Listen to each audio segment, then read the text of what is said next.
से जो अतिथि जुड़ी हुई है हमारे साथ में, पीएचडी भी है, एमफिल भी है, बीएड भी है। तो मैं उन्हीं के मुख से सुनना चाहूँगी कि और क्या-क्या छुपा हुआ है उनके साहित्यिक सफरनामा में? बहुत-बहुत धन्यवाद अर्चना जी। एक्चुअली मैं एक विज्ञान की छात्रा रही हूँ, लेकिन हिंदी अपनी माँ की भाषा है, मेरी मिट्टी की भाषा है, मातृभाषा है, तो उसको सीखने के लिए या उसका औपचारिक ज्ञान लेने के लिए मुझे लगा कि मुझे किसी विद्यालय की जाने की ज़रूरत नहीं है। तो ये अपने आप ही पौधा पनप जाता है और मेरा मानना ये है, मेरी उपलब्धियाँ क्या हैं, मुझे लगता है कि इस पटल पर वो आज ज़्यादा मायने नहीं रखती। हम हिंदी की परिचर्चा के लिए जुड़े हैं, बस मेरा एक ही उद्देश्य है कि हम आने वाली पीढ़ी में मेरे बच्चे हों या और जो यंग जनरेशन है वो इंग्लिश में बात करें, हमें कोई आपत्ति नहीं है, लेकिन जब वो हिंदी में बात करती है हमें उस हिंदी में शर्म आती है उनको बात करते, उससे हमें आपत्ति है। तो मैं अपनी कविताओं को, अपने हिंदी साहित्य को, जो दिनकर जी हैं, महादेवी वर्मा है, जो हमारे लिए विरासत छोड़ के गए हैं, दोहों की और चौपाइयों की, जिनको हम मानते कि भक्ति रस में ही इनको लिखा जाता है। तो मेरी कोशिश सिर्फ और सिर्फ आज की तारीख में इतनी है कि दोहों को मैं ऐसा बनाऊं कि लोग ये कहते हैं लीजिए एक शेर सुनिए, लेकिन मैं चाहती हूँ कि लोग ऐसा कहें लीजिए एक दोहा सुनिए। तो मेरा प्रश्न आपसे ये है कि वैश्विक स्तर पर किस प्रकार आप विकसित होते हुए देख रहे हैं? क्या ये आंकड़े जो मैंने रखे हैं ये वैसे सिर्फ कहने के लिए या कुछ ऐसा हो रहा है आपके हिसाब से? और शिक्षा प्रणाली में हिंदी के महत्व को बढ़ाया कैसे जा सकता है? क्या सिर्फ घर से कर देने से ऐसा हो जाएगा? अब जैसा ऋषि जी ने कहा या आप कुछ उसके ऊपर और बताना चाहेंगे? जी। जी बिल्कुल अर्चना जी, जैसे कि आपने वैश्विक स्तर की बात की है, निश्चित तौर पर हिंदी को वहां पर बढ़ाने का कार्य हो रहा है। लेकिन सबसे ज्यादा प्रॉब्लम जो आती है, जो सबसे ज्यादा समस्या आती है, वो हमारे भारत में ही होती है। देखिएगा, जब हम अपने घर की बेटी का या माँ का सम्मान नहीं करेंगे, तो दूसरी जगह उसको सम्मान दिलाना थोड़ा दुष्कर कार्य हो जाता है। तो सबसे पहले हमें उसे अपने घर में जगह देनी पड़ेगी। मैं अभी दक्षिण प्रांत की ओर जाती ही नहीं, चलिएगा हम उत्तर भारत में ही रहते हैं थोड़ी देर के लिए। जी, आप जी। यहाँ पर ऐसे कितने परिवार हैं जिनको फक्र नहीं होता है कि उनका बच्चा इंग्लिश में बात करता है और इंग्लिश में बोलता है। वो चाहते ही बिल्कुल। नहीं है कि उनका बच्चा हिंदी मीडियम में जाए।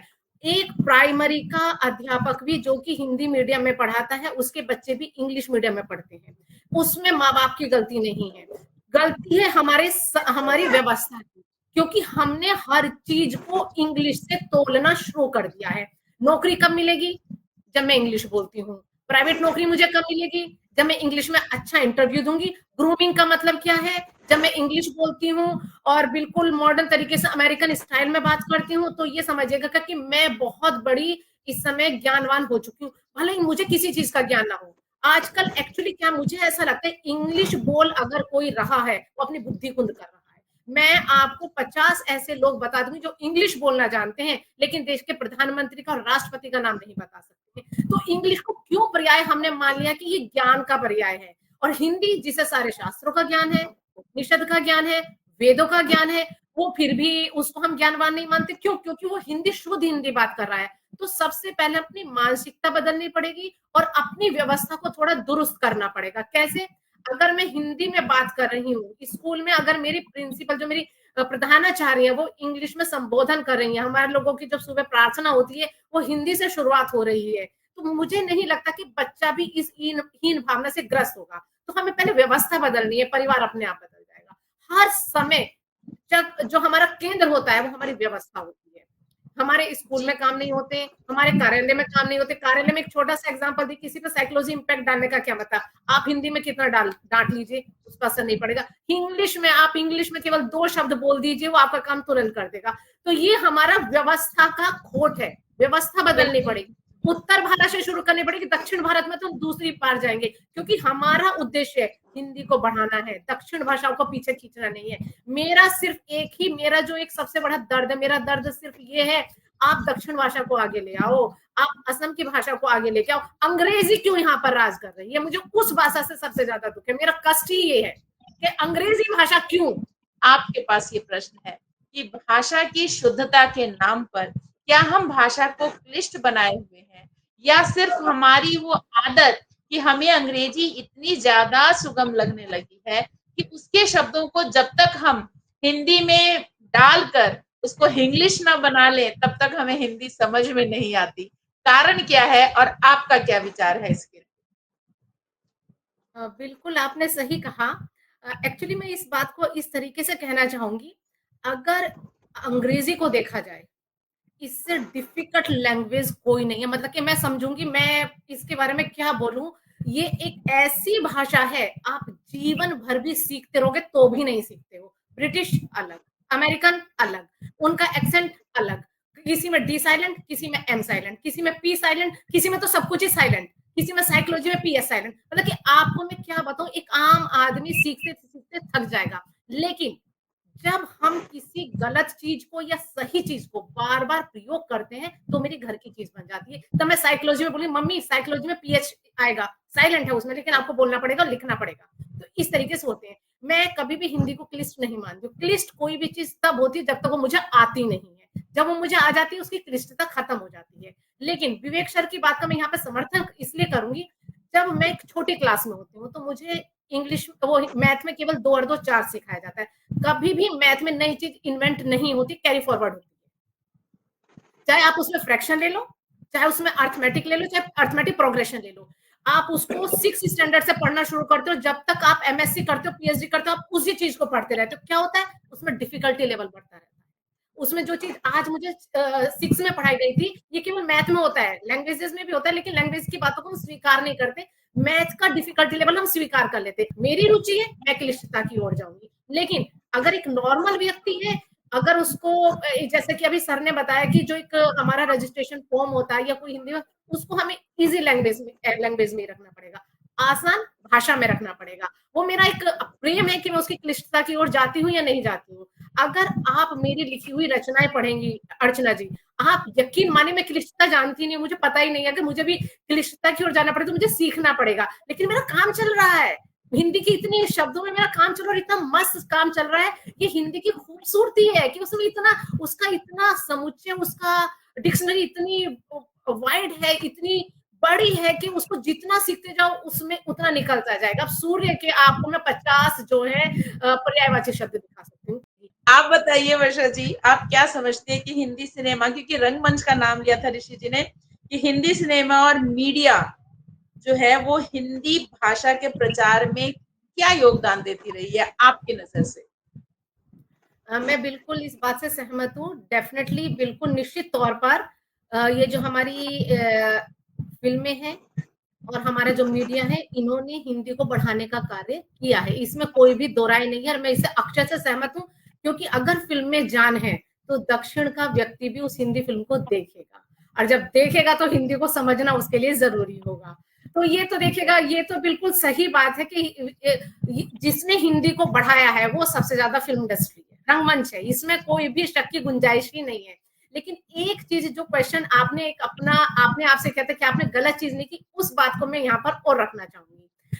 एक्चुअली क्या है, जब से नई कविता हिंदी साहित्य में आ गई है, तब से हर घर का दूसरा व्यक्ति कवि बन गया है। यहाँ पर साहित्यकार की और एक कवि की कोई एक निश्चित परिभाषा नहीं है। मैं कवि नहीं हूँ, मेरे फेसबुक पे और यूट्यूब पर फॉलोअर्स नहीं, क्योंकि मैं चौपाई में और छंद में लिखती हूँ ना, तो ये थोड़ा सा शायद लोग अच्छा नहीं समझते हैं। कोई भी बड़ा प्रकाशक छंदबद्ध रचनाएं नहीं छापना चाहता है। तो और आप देखिएगा यूट्यूब पर और फेसबुक पर, इंस्टा पर किसके फॉलोअर्स ज्यादा हैं, जो अपनी दैनिक बातें कर रहे हैं। प्रेमिका प्रेमिका, आज मैंने मैगी खा ली है, मैं सपने में तुम्हारे वो सपने देख रही थी, उसमें तुमने मेरे लिए मैगी बनाई, उस वाली कविता को मैं बताती हूँ 2 मिलियंस जो है उसके व्यूअर्स हो जाएंगे। और मैं छंद में एक बात कह देती हूँ कि हिंदी की तकलीफ का कैसे हो उपचार, अगर मैं इस तरीके की बात कह देती हूँ तो मुझे गालियां देंगे, क्या पढ़ रही है ये, नहीं पसंद किसी को, अच्छी चीज आज किसी को पसंद ही नहीं है। वो लेकिन स्क्रोल हो जाता है। हाँ, लेकिन उसके बावजूद भी मैं अड़ी हुई हूँ, मैं अटकी हुई हूँ, लिखूंगी तो छंद में लिखूं, किसी को पसंद आता है आए, नहीं पसंद आता है मत आओ, लेकिन मैं वो नहीं लिखूंगी तो मेरे मन को गवारा नहीं करता। क्यों? क्योंकि उसके पीछे सोच ये है कि मैं सोच क्या लेकर लिख रही हूँ, क्योंकि मुझे फॉलोअर्स नहीं बढ़ाने, मुझे इंस्टा पे नहीं बढ़ाना, मुझे हिंदी को आगे बढ़ाना है। हिंदी को बढ़ाने के लिए अगर 10 लोग भी प्रेरित हो जाते हैं, मैं बहुत खुश हूँ। बस इतना ही कहना चाहूंगी। मैं वर्षा जी से सहमत हूँ। मुश्किल से 31 सेकंड की बात है। अगर मेरी हुई कही बात अगर बिन पढ़े बिना दिमाग लगाए आपके बात में बस जाती, मेरा लिखना सार्थक हो जाता है। एक बिल्कुल। दोहा मेरा बिल्कुल एक दोहा मेरा ऐसा मैंने कभी किसी को नहीं बोला कि आप याद करो, मैंने सिर्फ एक इतनी बात कही थी, सरल सहज ऐसे करे भगवान अपने काम, माँ धरती पर भेज कर खुद करते आराम।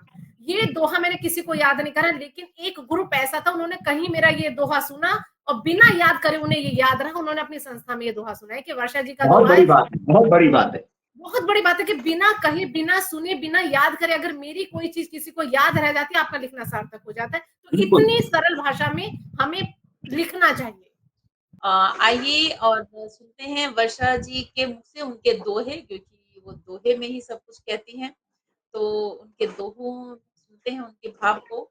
जो भाव तो और उनके विचार तो झलक गए हैं, उनके जो भी अभिव्यक्ति उन्होंने दी, जो प्रश्नों के उत्तर दिए, पर हम अब उनके सुनेंगे। स्वागत है वर्षा।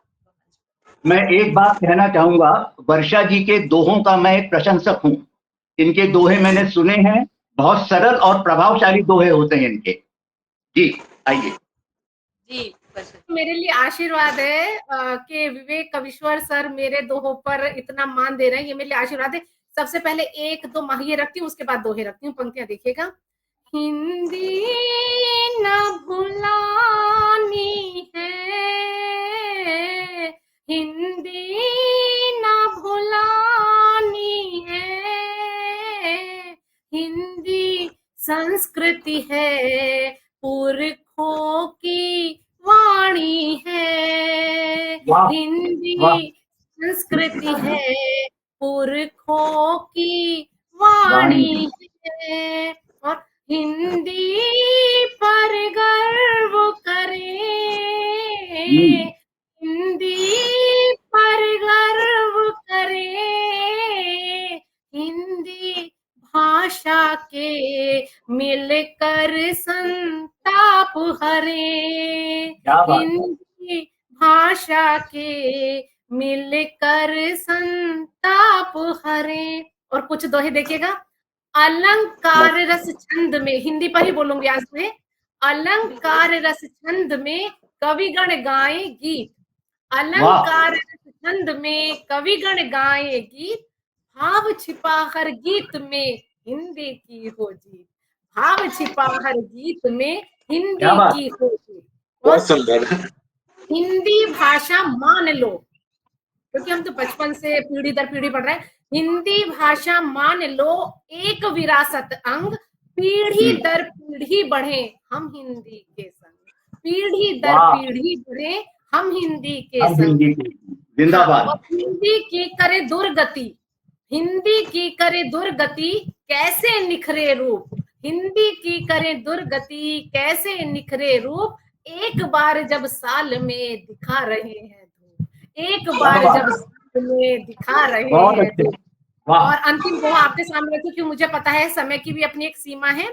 देखिएगा। हिंदी के दुख दर्द सब ऐसे होंगे दूर, हिंदी के दुख दर्द सब ऐसे होंगे दूर, घर घर में जब सब पढ़े तुलसी मीरा सूर, घर घर में जब सब पढ़े तुलसी मीरा सूर। ये मेरा बहुत ही पसंदीदा दोहा है, मैं हर जगह पढ़ने वाला।